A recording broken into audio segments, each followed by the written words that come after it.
Meus irmãos, nós vamos ler a palavra de Deus em Lucas, capítulo 22.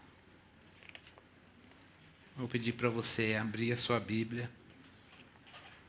E eu quero reiterar o que eu falei no início. Lucas 22, do 1, deixa aí o seu texto aberto. O texto é longo, mas a gente vai ler. Eu queria reiterar que, obrigado, Ingrid, que nós estamos aqui, hoje não é culto comemorativo de nada, mas nesta semana a gente comemora 506 anos da Reforma Protestante, e um dos aspectos da Reforma Protestante era o sacerdócio universal dos crentes. E você, antigamente a Bíblia não estava na mão do povo. Uma das coisas que Lutero fez foi, quando ele foi convencido da verdade do texto pelo Espírito Santo, uma das coisas que eu acho interessante que ele fez foi traduzir a Bíblia para a língua, para o alemão, e não apenas isso, mas o povo não tinha letramento para ler. Então o que ele fez? Foi fazer campanhas de alfabetização, e não apenas isso, mas trabalhou no aspecto editorial para que a Bíblia pudesse circular e o povo, cada crente, pudesse ter o seu exemplar ou ter acesso ao texto para poder ler a palavra e ouvir a voz de Deus. Por quê? Por conta do sacerdócio universal e do sola escritura. Entende isso? Então é muito importante hoje você dizer assim, meu Deus, eu tenho a Bíblia aqui no aplicativo NAA, NVI, NVT, ARA, ARC, e Bíblia em inglês, e Bíblia não sei o quê. E, meu irmão, vai ler a Bíblia. Eu disse no início que eu não sou seu guru. Deus não vai falar comigo sobre você, vai falar com você na palavra. Então, meu irmão, você seja um leitor da Bíblia. Gerações de séculos atrás precisavam de uma pessoa que tinha acesso e para que ele pudesse socializar aquilo. Você não. Deus quer falar com você na palavra. Então busque Deus na palavra. Tá bom? E lembre-se, a atividade de culto está aqui, mas deixa o Espírito alinhar a atitude interna. Não basta ter atividade de culto, precisa ter atitude interna aqui. Que o Espírito de Deus encontre lugar no meu coração e no seu para falar, pela palavra, comigo e com você. Para isso, você precisa permitir que sua mente esteja cativa à pregação do Evangelho. Vamos orar por isso. Se tem alguma preocupação perturbando você aí, coloque isso em oração. Se tem algum assédio do mal te incitando aí, você coloque em oração e em nome de Jesus você repreende.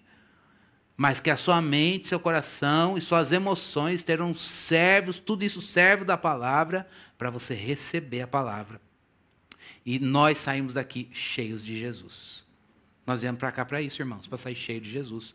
Porque a gente estudou hoje na escola bíblica, somos uma igreja militante e a gente quer chegar no triunfo lá na glória um dia. Enquanto esse dia não chega, a gente precisa estar revestido de Jesus.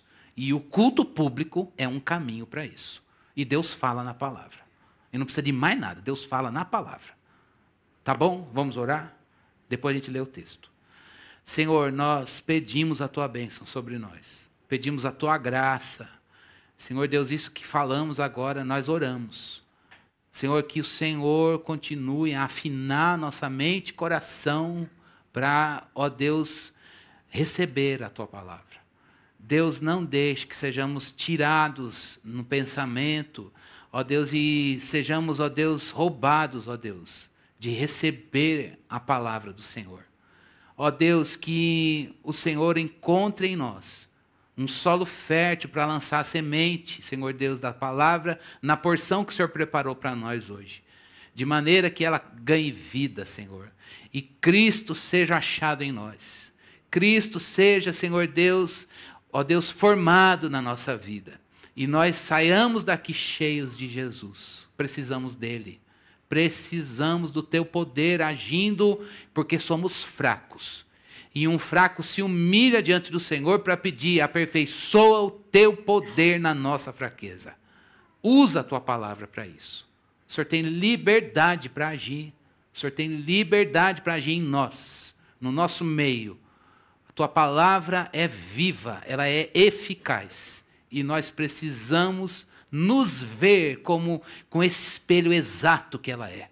Com esse espelho, Senhor Deus, preciso, Senhor Deus, que nos mostra como somos, o que temos e o que nos falta. E que a graça do Senhor, ó Deus, se manifeste operosa na nossa vida neste dia. Que a gente olhe para a gente como o Senhor nos mostra e a gente possa responder com fé. É a nossa oração em nome de Jesus. Amém. Vamos ler? Lucas 22. É longo, hein? Então você fica com a sua cabeça aí no texto. 1 em diante. Lucas 22, 1 em diante. Estava próxima a festa dos pães sem fermento, chamada Páscoa. Os principais sacerdotes e os escribas procuravam uma forma de matar Jesus, porque temiam o povo. Ora, Satanás entrou em Judas, chamado Iscariotes, que era um dos 12. Judas foi entender-se com os principais sacerdotes e os capitães sobre como lhes entregaria Jesus. Eles se alegraram e combinaram em lhe dar dinheiro. Judas concordou e buscava uma boa ocasião para lhes entregar Jesus, longe da multidão. Chegou o dia da festa dos pães sem fermento, em que era necessário fazer o sacrifício do cordeiro pascal. Então Jesus enviou Pedro e João, dizendo: vão e preparem a Páscoa para que a comamos. Eles lhes perguntaram: onde, Senhor, quer que a preparemos? Jesus lhes explicou: ao entrar na cidade, vocês encontrarão um homem com um cântaro de água. Sigam esse homem até a casa em que ele entrar e digam ao dono da casa: o mestre pergunta: onde fica o aposento no qual comerei a Páscoa com os meus discípulos? Ele lhes mostrará um espaçoso cenáculo mobiliado, ali façam os preparativos. E indo, acharam tudo como Jesus lhes tinha dito e prepararam a Páscoa. Chegada a hora, Jesus se pôs à mesa e os apóstolos estavam com ele. Então Jesus lhes disse: tenho desejado ansiosamente comer essa Páscoa com vocês antes do meu sofrimento. Pois eu lhes digo que nunca mais a comerei até que se cumpra no reino de Deus. E pegando um cálice, depois de ter dado graças, disse: peguem e repartam entre vocês, pois eu digo a vocês que de agora em diante não mais beberei do fruto da videira, até que venha o reino de Deus. E pegando um pão, tendo dado graças, o partiu e lhes deu, dizendo: isto é o meu corpo que é dado por vocês, façam isso em memória de mim. Do mesmo modo, depois da ceia, pegou o cálice, dizendo: este cálice é a nova aliança no meu sangue, derramado por vocês. Mas eis que a mão do traidor está comigo à mesa. Pois o Filho do Homem vai segundo o que está determinado, mas ai daquele por quem ele está sendo traído. Então começaram a perguntar entre si qual deles seria o que estava para fazer isso. Houve também entre eles uma discussão sobre qual deles parecia ser o maior.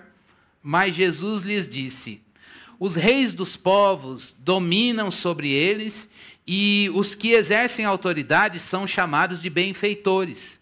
Mas vocês não são assim, pelo contrário. O maior entre vocês seja como o menor, e aquele que dirige seja como o que serve. Pois qual é maior? Aquele que está à mesa ou aquele que serve? Não é verdade que é aquele que está à mesa?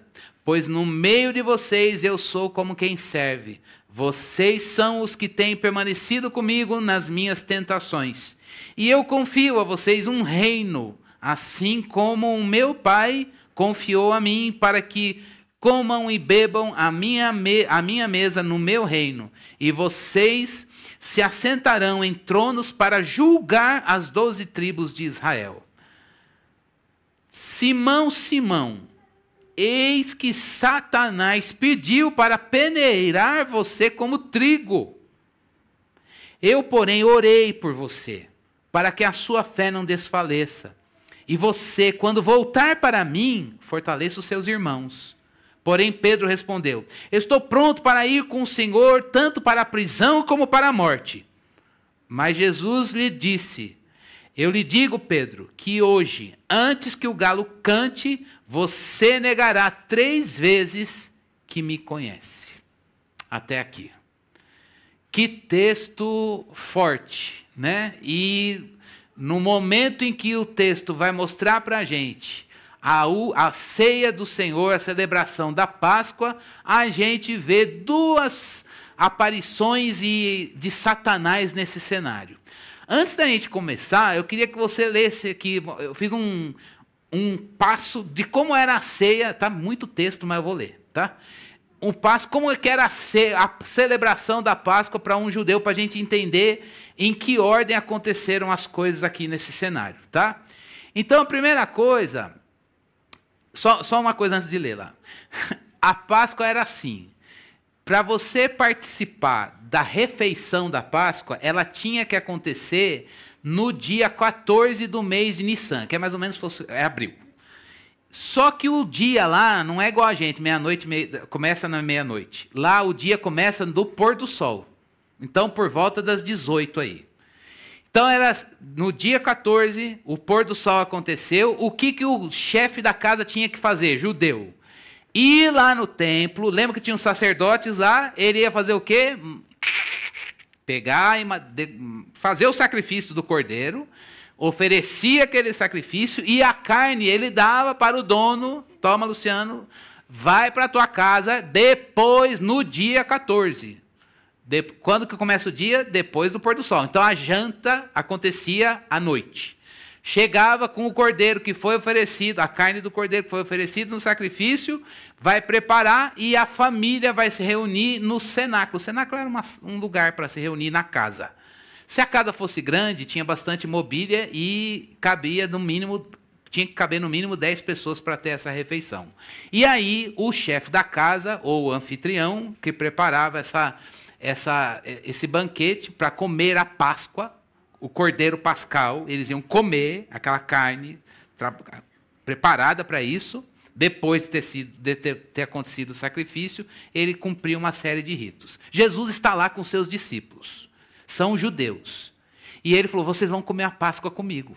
É a hora da festa da Páscoa e festa dos pães sem fermentos. Eles juntaram, elas eram juntas e eles colocaram como uma coisa só, pela prática ali. Mas eram 2 festas. E aí ele chamou seus discípulos para participar dessa refeição num lugar que ele mesmo mandou Pedro e João encontrarem. E aí o que o chefe da família fazia? Primeira coisa, ele dava ações de graças e bênçãos sobre o vinho, no momento da festa. E aí tomavam um primeiro cálice. Tem um monte de cálice lá. 5. 4 era a regra, 5 era opcional. Então, ações de graças e bênção, ou a bênção sobre o vinho, e aí começava a festa e tomava o primeiro cálice. Depois vinha o consumo de ervas amargas, que eram molhadas com vinagre e salmoura, como recordação da amargura do que os antepassados suportaram lá no Egito. A Páscoa celebra a libertação do povo da escravidão do Egito. Os judeus tinham isso na sua memória. Depois, ele chegavam os elementos da Páscoa, propriamente dito. Isso aqui era a entrada. Chegavam os elementos, os pratos, a sopa temperada, os pães sem fermento, as oferendas da festa e o próprio cordeiro, que era a refeição principal. E aí ele explicava cada elemento e eles entoavam um cântico, parte do grande aleluia, que envolve o Salmo 113 até o Salmo 114, e aí tomava o segundo cálice. Agora começa a ceia propriamente dita. Jesus está fazendo isso com seus discípulos lá, tá? Agora começa a ceia propriamente dita. Ele vai pegar 2 pães, vai partir um. O pão que ele parte, ele coloca sobre o pão inteiro que não foi partido. E aí ele abençoava o pão, enrolava com ervas amargas, mergulhava e realizava a distribuição com as palavras: esse é o pão da penúria, comido por nossos pais no Egito. Aí ele abençoava o cordeiro, comia, As oferendas eram consumidas com o pão, mergulhado na pastinha, com ervas, e, por fim, consumia o cordeiro da Páscoa. Quando Jesus fez isso aqui, ele instituiu o que a gente acabou de ler. Isso é o meu corpo, que é dado por vocês, o meu sangue derramado. E ele institui a ceia. A instituição da Santa Ceia acontece imediatamente após a refeição da Páscoa. Eles comeram o cordeiro e aí Jesus Cristo vem. Aí eram proferidos louvor e agradecimento pela refeição, bem como se abençoava e bebia o terceiro cálice. Cantavam novamente parte do grande aleluia, Salmo 115 até o Salmo 118, e se bebia o quarto cálice. Eventualmente se acrescentava um quinto cálice, mediante a citação do Salmo 120 até o Salmo 137. Provavelmente Jesus Cristo fez tudo isso. Se a gente casar Lucas com João, não é aula, mas você precisa entender isso. Não decorar, mas só saber como é que a instituição da ceia ela aconteceu ali. Provavelmente, Jesus Cristo instituiu a ceia depois de comer o cordeiro, antes de beber o terceiro cálice. Tá? E aí, lembra que o narrador informou para a gente que os discípulos estavam ali perguntando quem seria o maior entre eles? Se a gente for para João, quando ele narra o momento da ceia, ele faz um outro caminho, e aí o que Jesus Cristo faz na última ceia, que Lucas não mostra para a gente? Ele pega a água, a bacia e toalha, tira a capa e a túnica e vai lavar os pés dos discípulos. Provavelmente, isso é uma especulação, mas eu queria compartilhar isso, que se for lá no céu a gente vai entender, vai dizer que legal, Jesus, mas que João 13 é verdade, mas... os discípulos deveriam estar lá, olhando a água e a bacia, e ninguém poderia começar o banquete sem lavar a mão e sem lavar pé, porque você chega da rua, é uma questão de higiene. E eles comiam a ceia debruçado, então o pé de alguém estava junto da mão ou da cara da face do outro, então tinha que estar lavado. Era uma questão de pureza cerimonial e também higiene. E aí a pergunta é, quem lava pé? Quem lava pé é servo. E os discípulos estavam ali, provavelmente, discutindo. Quem é o maior? Quem vai começar? Eu não vou lavar. Ele que lave. Luciano que lave. Ele é servo, não sei o quê. Eu não sei o quê. Isso é serviço, não é serviço de convidado. Isso é serviço do servo. E aí, provavelmente, Jesus Cristo vai lá, tira a capa. Provavelmente não. Ele fez isso. Mas a questão é juntar em que momento. E os discípulos ali, olhando a água, bacia, toalha, problema dele. Não sei quem vai fazer, ele que convidou, o outro que lave, e aí Jesus Cristo vai lá, lava os pés e começa a ceia. E aí começa essa sequência que a gente tem. Isso é uma possibilidade, a gente não tem, mas com certeza Jesus lavou os pés dos discípulos e desafiou. A gente tem o registro aqui em Lucas, eles conversando quem seria o maior no meio deles. E Jesus Cristo corrige algumas questões ali. Nessa manhã, meus irmãos, a gente vai pensar, nesse contexto da ceia, a gente vê a atuação do diabo aqui, no texto. O diabo agiu na vida de Judas, e ele Jesus Cristo mostra que o diabo falou com ele sobre Pedro. E a gente precisa considerar isso no texto. Eu sei que o título é A Última Ceia, mas nós vamos falar de que o diabo, nesse contexto, ele atuou em Judas e ele falou com Jesus Cristo sobre Pedro, e Jesus Cristo tornou isso conhecido. E a pergunta é, que lições a gente pode tirar dessa narrativa para a nossa vida espiritual, para a nossa vida com Deus? E eu vou dizer logo de cara, conheça o maligno, como ele age, quem ele é, o que ele faz. E se lave constantemente no sangue do Cordeiro. Conheça o maligno e se lave no sangue do Cordeiro. Primeira lição desse texto. Vamos ver o maligno. Aí eu vou pedir para você deixar seu texto aberto. Versículo 31 e o versículo 32. A gente vai mesclar a ordem aqui. Simão, Simão, eis que Satanás pediu para peneirar você como trigo. Ele pediu para peneirar você como trigo. Mas eu, porém, orei por você para que a sua fé não desfaleça. E você, quando voltar a mim, fortaleça os seus irmãos. A primeira coisa, a coisa que a gente vê aqui no texto sobre o maligno, é que Satanás, a palavra Satanás significa adversário, acusador. Ele é acusador da obra de Deus, acusador do povo de Deus, e ele é adversário. Como adversário, ele faz o quê? Prepara ciladas para que o povo de Deus se afaste do seu Deus Salvador. Essa é a missão dele. Preparar ciladas. Isso que dá nome a essa figura que a gente vê apresentada nas Escrituras. E ele fez o que aqui? Diz o texto que Jesus Cristo falou que Satanás pediu para peneirar a sua vida como trigo. O que significa isso? É uma linguagem da agricultura, você pegar a peneira e chacoalhar para que fique separado grão e palha. Ele está dizendo, Satanás se apresentou, Pedro, Satanás se apresentou a mim e disse, põe ele na peneira e chacoalha. Vai ficar palha. Quando é que ele fez isso na Bíblia também? Com Jó. Chegou diante de Deus e é como se ele falasse, põe Jó na peneira e chacoalha. Vai ficar palha. Ele não é verdadeiro. O que há do Senhor na vida dele não é verdadeiro. A mesma coisa que ele fez com Jó, ele fez com Pedro, e Jesus Cristo informou a Pedro disso. E é a sua primeira informação que eu quero que você tenha. Quem é essa personagem desta cena? Satanás. E a missão dele é ser adversário da obra de Deus. E o que ele faz? Acusa o povo de Deus diante dele. Ele comparece diante de Deus para acusar a gente diante de Deus. E dizer, o Senhor não está nele. E não apenas isso. Muitas vezes ele faz isso. Ele nos assusta, tenta nos assustar com medo, querendo tirar a couraça da justiça, lembra de Efésios 6, do nosso coração, e dizer, Jesus não dá conta do seu pecado.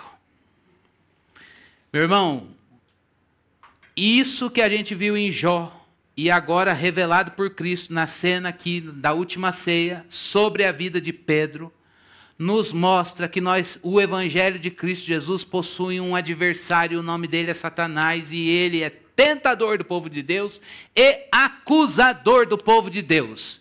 E ele é espiritual, e ele arma ciladas contra a minha vida, contra a sua vida, e a gente precisa ser revestido do Evangelho de Cristo Jesus, colocar a justiça de Cristo no nosso coração.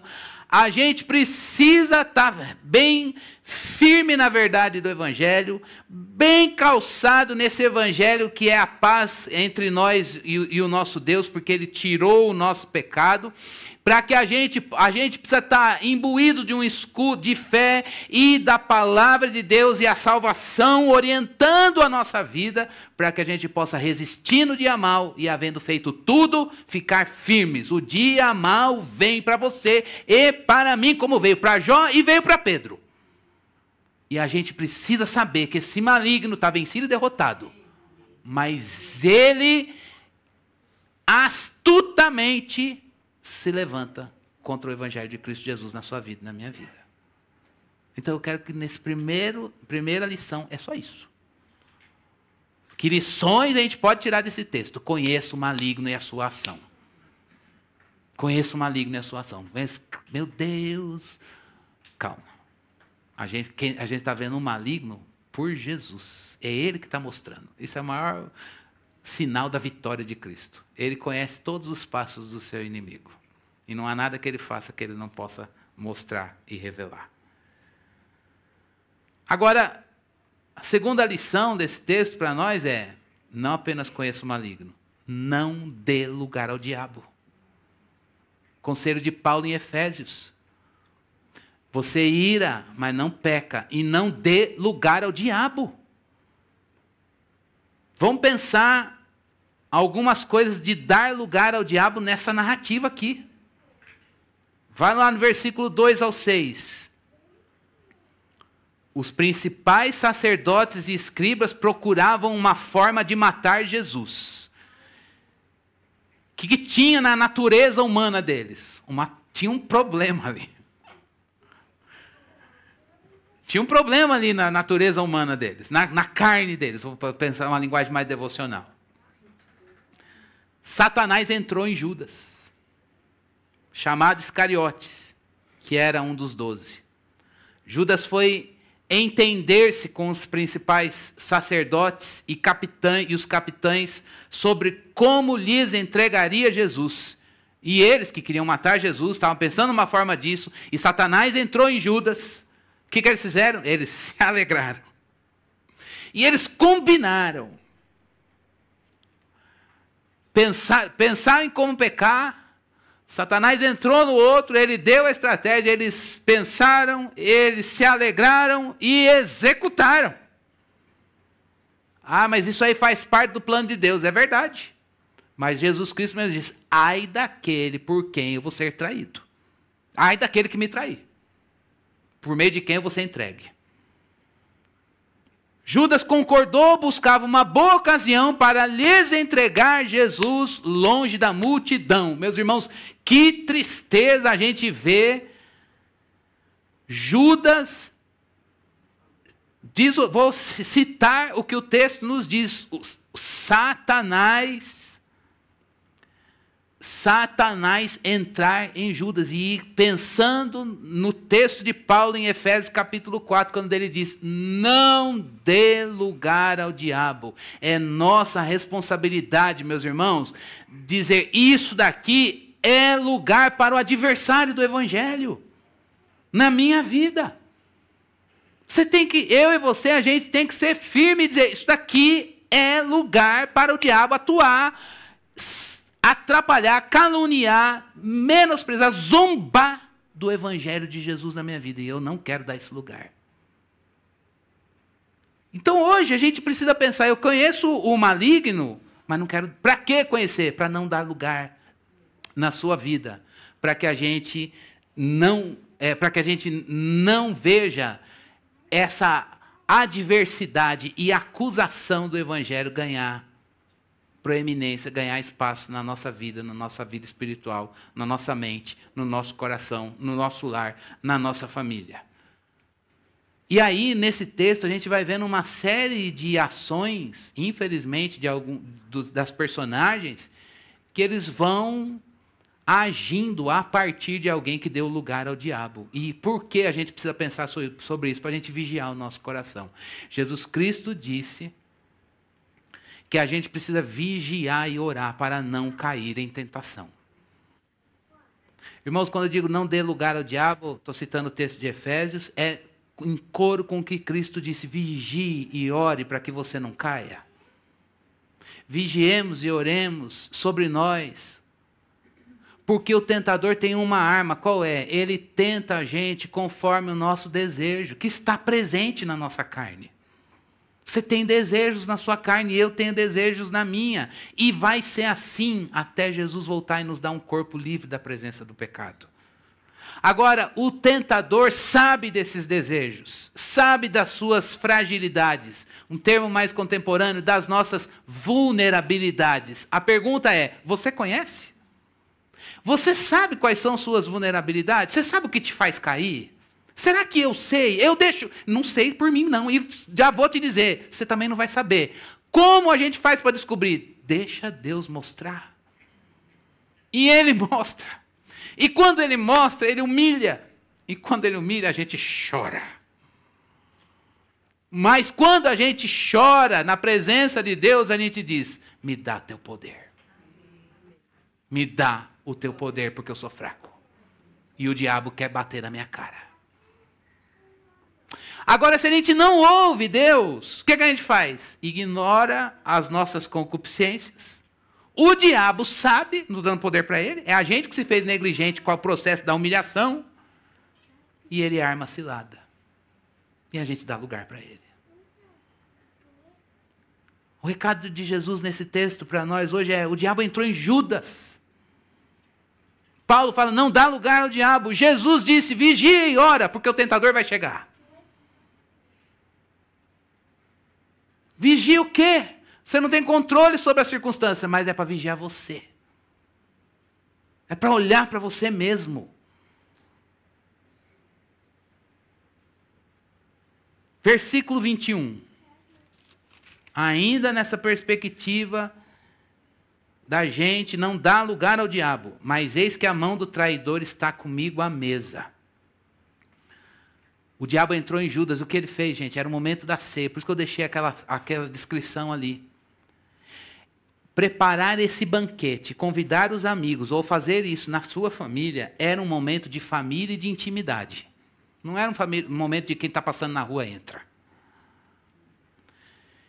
E o que a gente vê aqui, nesse momento em que Cristo está colocando o ápice da comunhão e da intimidade dele com os seus discípulos, é algo que se categorizou que a gente hoje na ceia lê. A nossa intimidade com o nosso Redentor, na mesa, num banquete que ele preparou e que ele está instituindo e mostrando que ele é o verdadeiro Cordeiro Pascal. Judas está ali ignorando a comunhão e a intimidade com o Senhor. É isso que o diabo faz. Olhemos para Judas nessa cegueira e tomado do diabo aqui.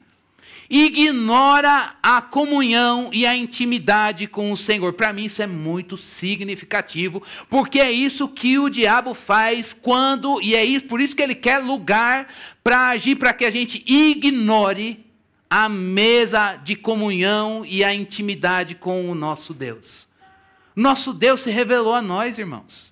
Jesus Cristo, Ele nos devolveu um caminho para a gente poder contemplar a beleza de Deus, para a gente ter relacionamento vivo com Deus, para a gente ouvir a voz de Deus na palavra, para a gente se sentir sondado por Deus no momento da oração, para a gente ser cheio do Espírito Santo. E o que Ele faz? Quando a gente dá lugar ao diabo, Ele pega todas essas coisas e faz com que a gente ignore a beleza do que é ser de Jesus, ter comunhão com Ele, ter contemplação para a beleza dEle. Em outras palavras, o diabo não quer que a gente tenha uma vida espiritual saudável, uma vida espiritual frutífera, uma vida espiritual cheia do Espírito Santo, em que a nossa comunhão com Deus, ela está nutrida, ela está cuidada, ela está observada. E aí eu gostaria de fazer essa pergunta para mim e para você. Como está a minha, a sua, a nossa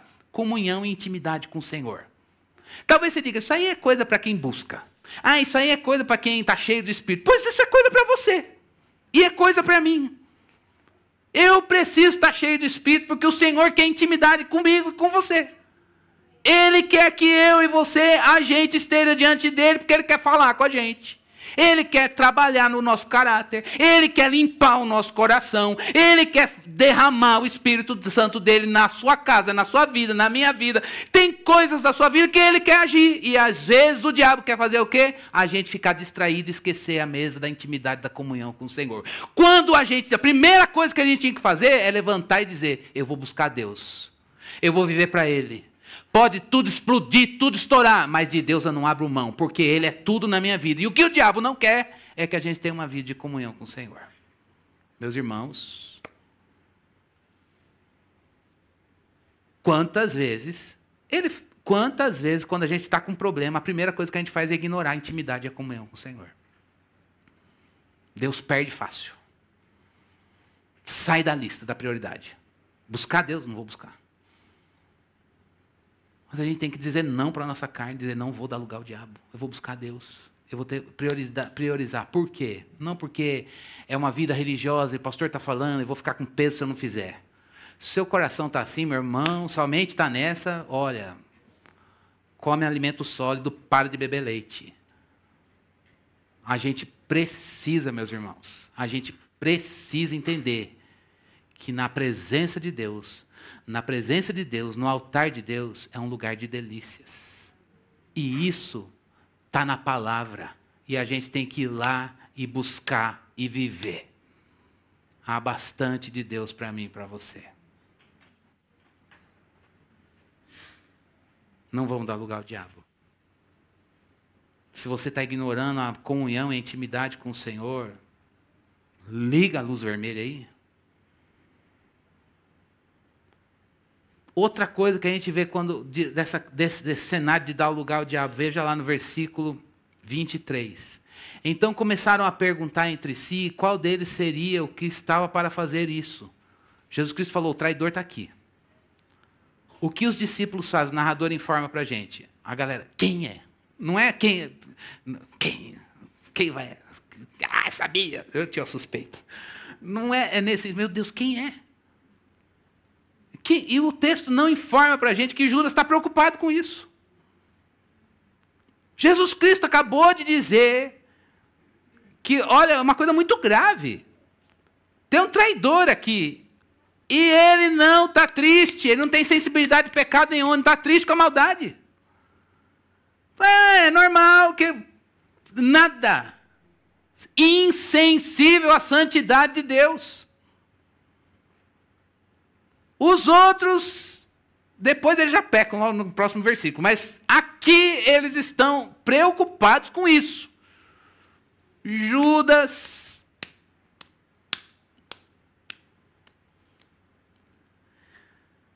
Esse é um sinal, irmãos, de quando a gente perde sensibilidade de pecado. O diabo gosta disso, ele quer que a gente fique assim. A santidade de Deus não nos desafia mais na adoração. A santidade de Deus não nos atrai, não é mais beleza. A gente não gosta mais de... não estou falando que é o caso da tua vida.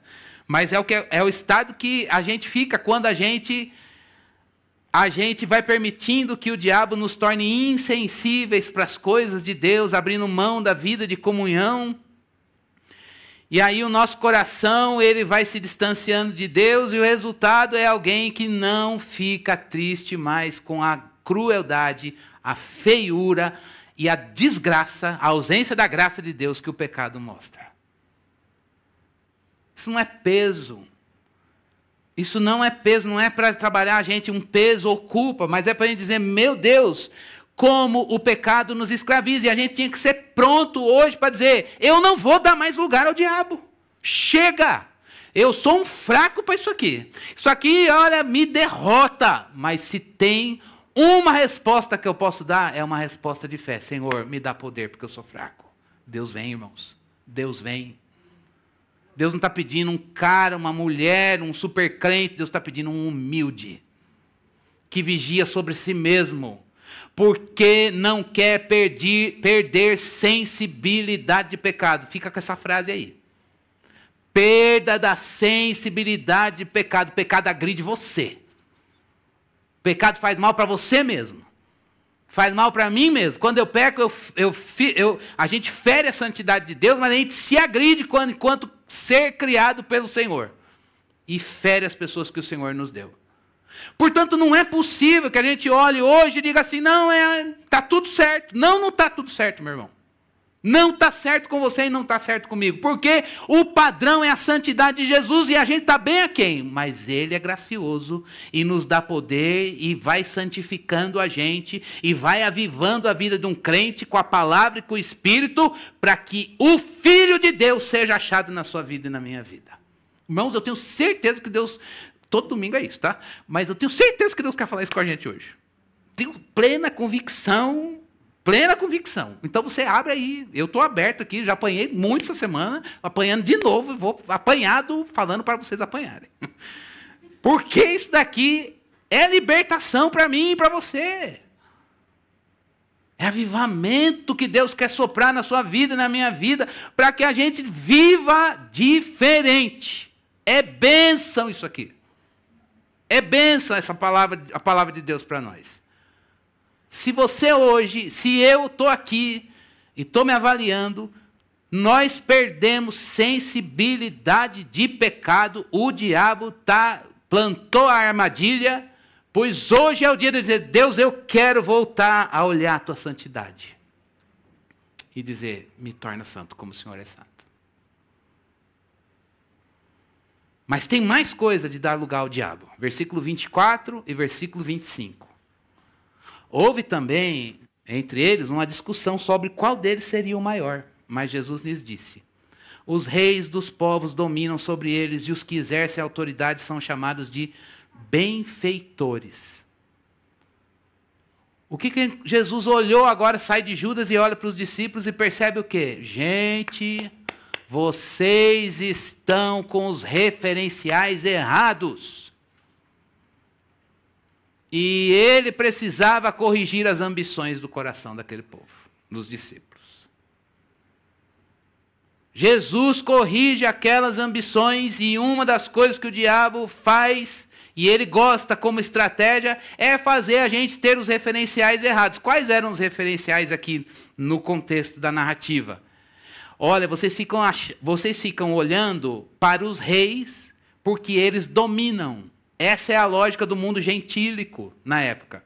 O rei domina, os discípulos olhando aquilo, dizendo: Deus está nisso. Olha, glória a Deus, vou dominar. Servos terei eu, Senhor serei eu. Sim, Senhor, me dê poder para que eu domine, e aí quero ser como os reis. Que coisa boa, fazem o povo, governa, a coisa anda, conquista, desbrava, e tem um monte de servos ali. Jesus Cristo olha e diz: essa referência está errada. No reino que ele está inaugurando aqui, maior é o que serve. No reino dele, ele diz: olha, isso daí que vocês estão pegando como referência não tem nada a ver com o evangelho dele. E esse é o ponto que eu queria trazer para mim, para você. Se as nossas referências refletem o evangelho de Jesus. Porque se elas não refletem o evangelho de Jesus, eu preciso chegar diante dele e dizer: eu entrego essa referência porque ela está gerando ambição na minha vida que não tem nada a ver com o teu caráter.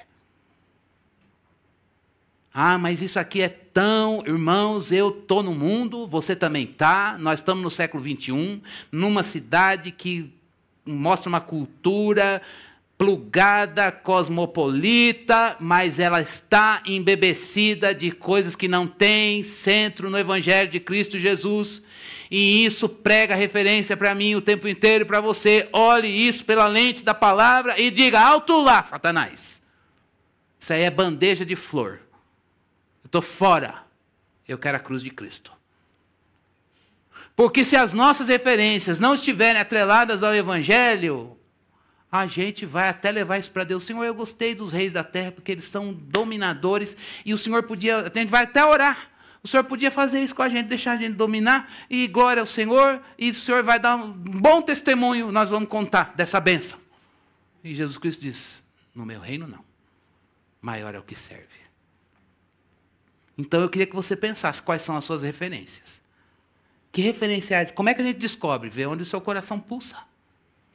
Não é de desejo e de dor. Tem coisa que eu vejo que é ídolo no meu coração porque me faz sofrer. E não porque eu desejo tanto.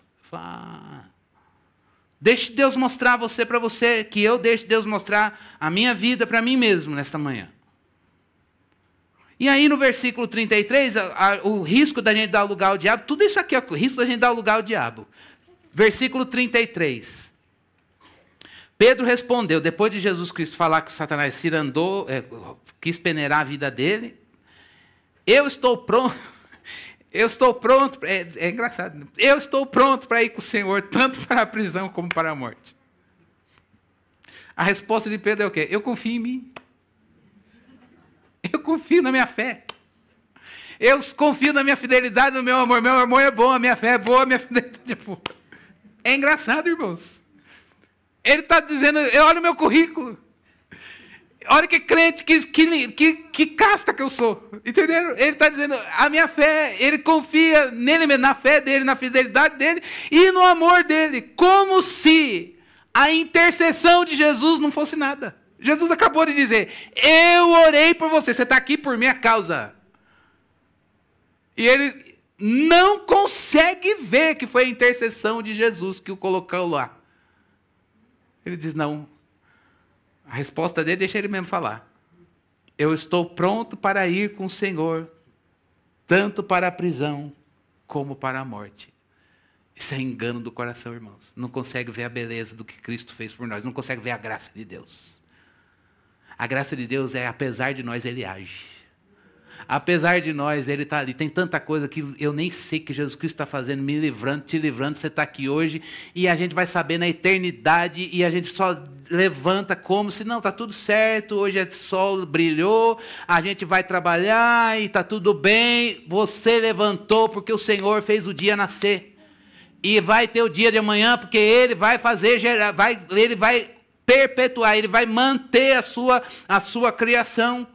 Pedro está dizendo, Senhor, eu vou com o Senhor, e Cristo acabou de dizer para ele, você um dia vai se converter, quando você voltar para mim, você vai fortalecer os seus irmãos, mas a sua condição hoje, você só está aqui porque eu roguei por você. E ele não conseguiu ver esse ato redentivo e gracioso de Cristo Jesus aqui.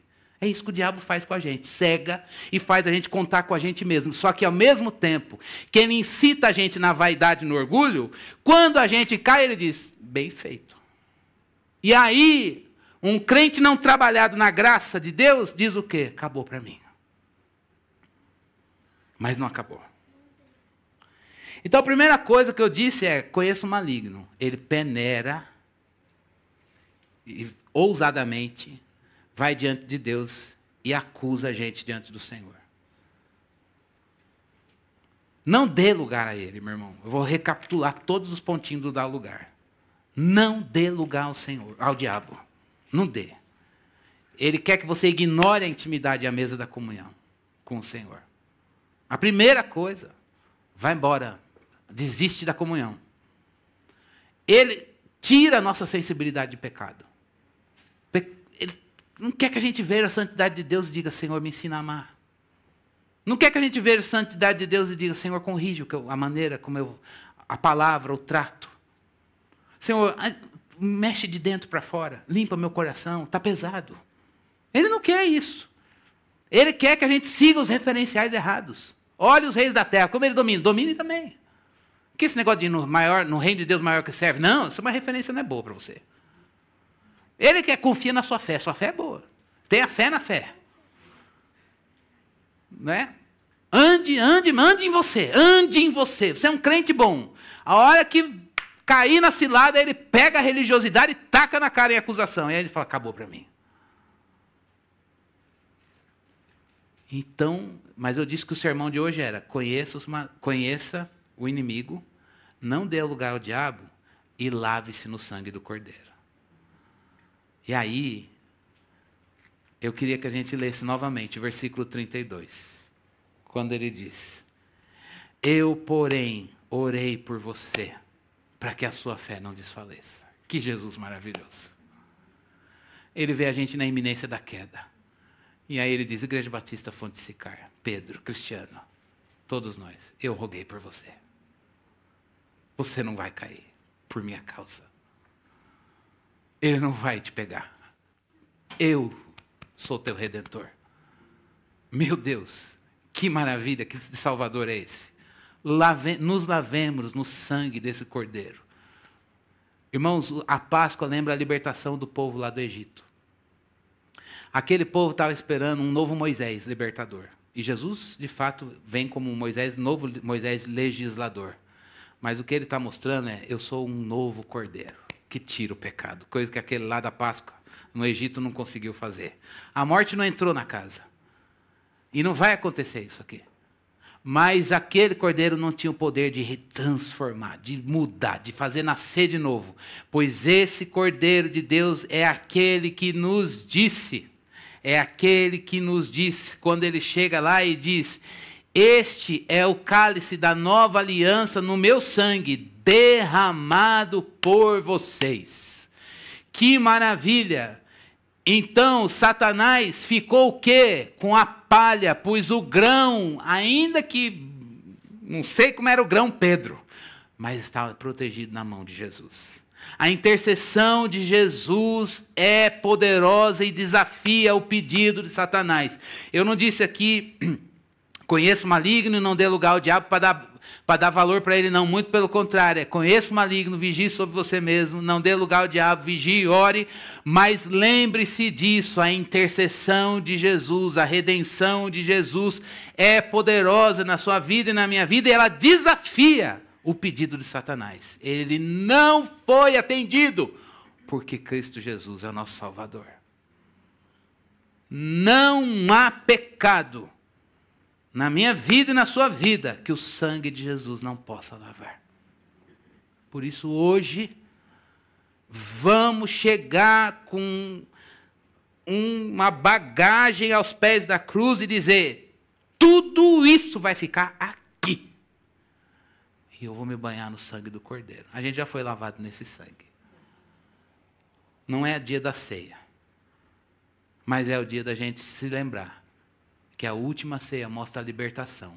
Não porque Deus levantou, veio Moisés, mas porque veio um novo Cordeiro que tira o pecado da sua vida e da minha vida.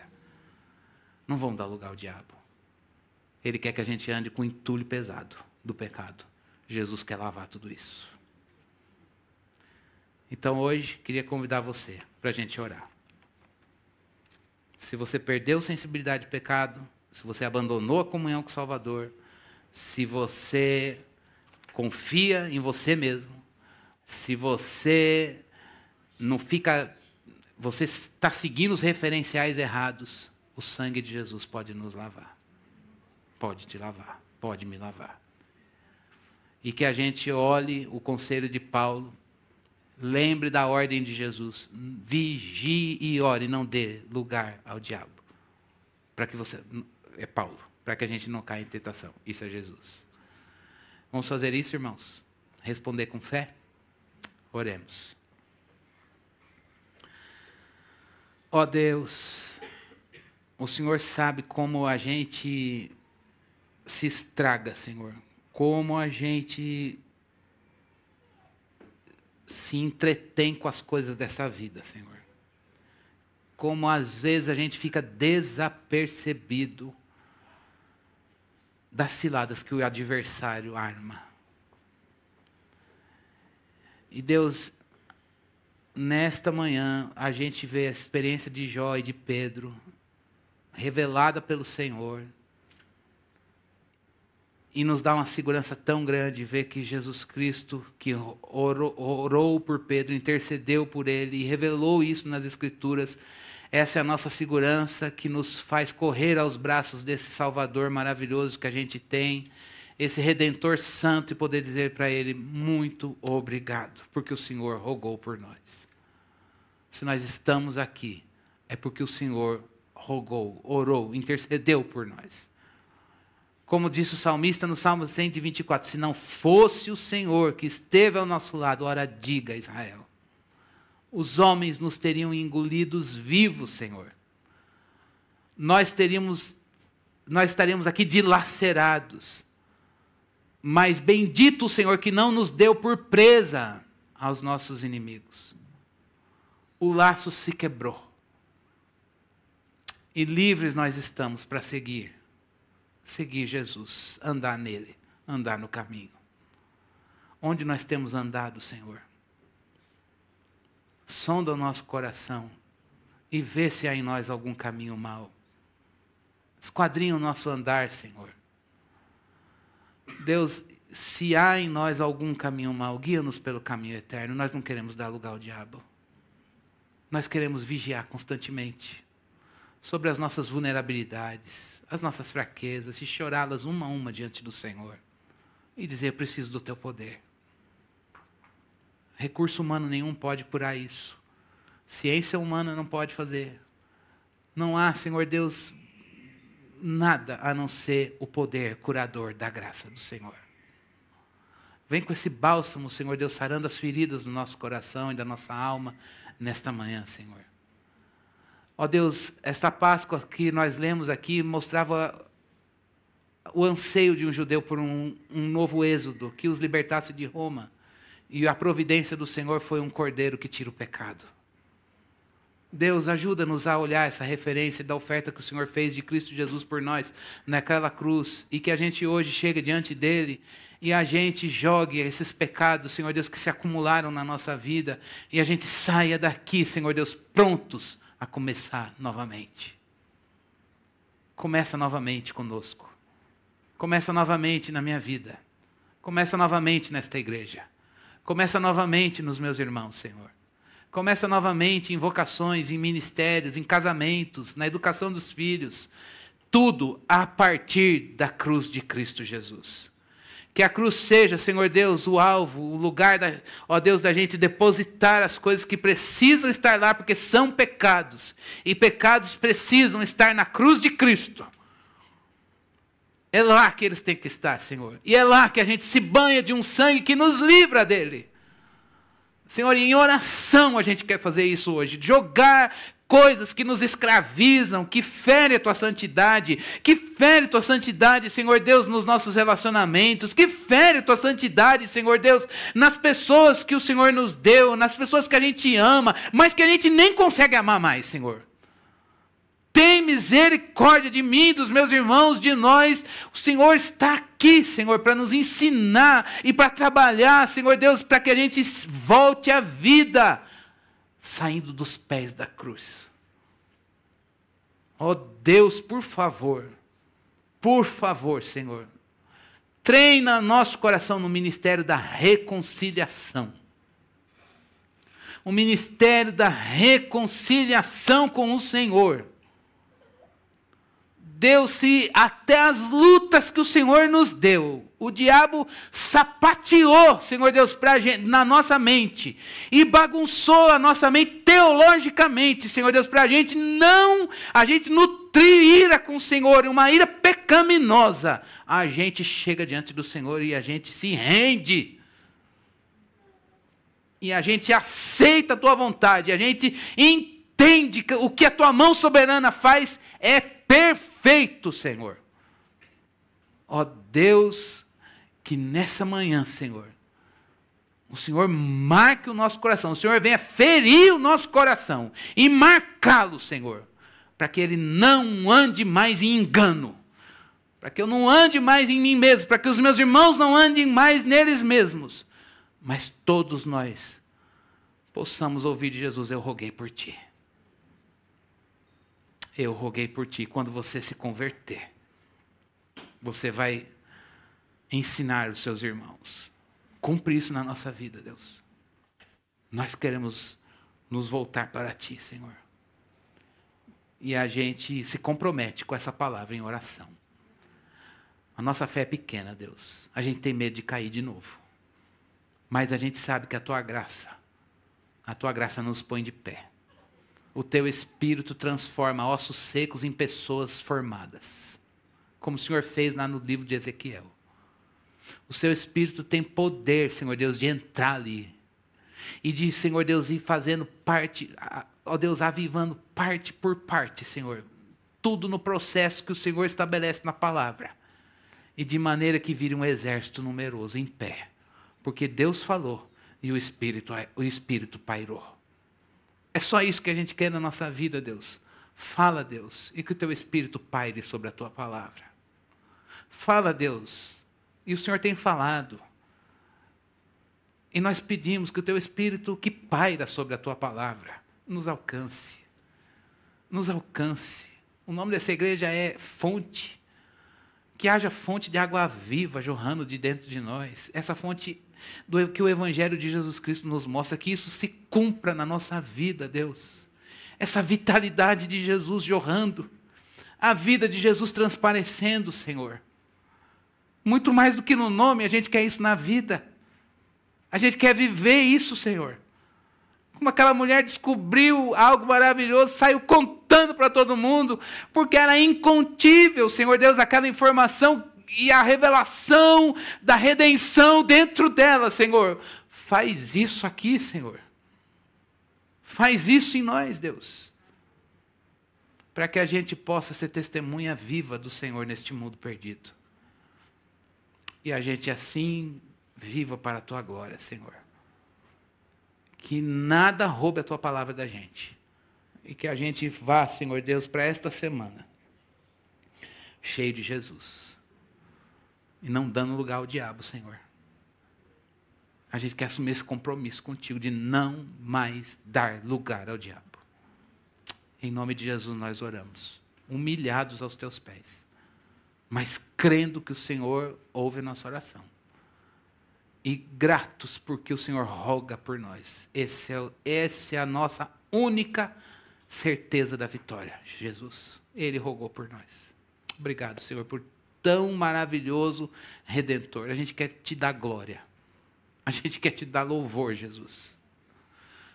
Não deixa as coisas dessa vida roubarem a alegria da salvação. Não deixa, Senhor Deus, as orações não respondidas roubarem a alegria da salvação. Não deixa, Senhor Deus, as decepções, os problemas, a pressão, a luta, Senhor Deus, ou as coisas que o Senhor mesmo põe numa agenda para nos ensinar a depender de Ti, roubar a alegria da salvação, Senhor. A gente não quer perder a mesa da comunhão, Deus. A gente não quer perder o caminho da intimidade contigo. A gente não quer, Senhor Deus, viver longe da Tua presença. A gente não quer perder o caminho do altar, Senhor. A gente quer viver diante de Ti. Obrigado por essa manhã. Obrigado, Deus, por essa bênção de poder ouvir a Tua palavra. Em nome de Jesus. Amém. Amém.